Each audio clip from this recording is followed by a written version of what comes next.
Dilnoza kompaniya film bilan 7 oydan buyon partnyor bo'lib ishlab kelyapman. Bu meni bepul ikkinchi sayohatim. Men kompaniya filmga rahmat aytmoqchiman, chunki men shunday sayohatlarda kompaniya film bilan ko'ryapman albatta.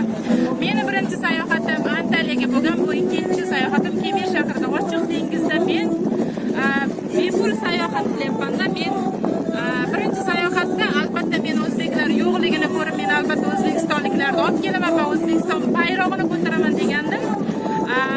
Afsuski bitta yana o'zim keldim, zato что men O'zbekistonning bayrog'ini ochiq dengizda ko'tarib bemalol mana shunday sayohatdaman. Kompaniyani men aytganimda, kompaniya meniki emas deyishadi. Aynan kompaniya bizniki.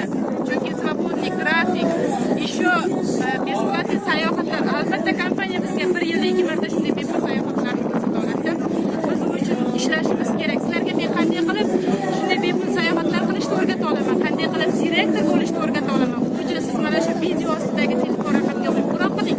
Albatta men sizni mana shunday sayohatlarga olib kela olaman. Ochiq dengizda kapitan Jekka kemasida sayohat qilish bu o'ta boshqacha ощущение beradi. Men hozir juda kuchli hayajondaman.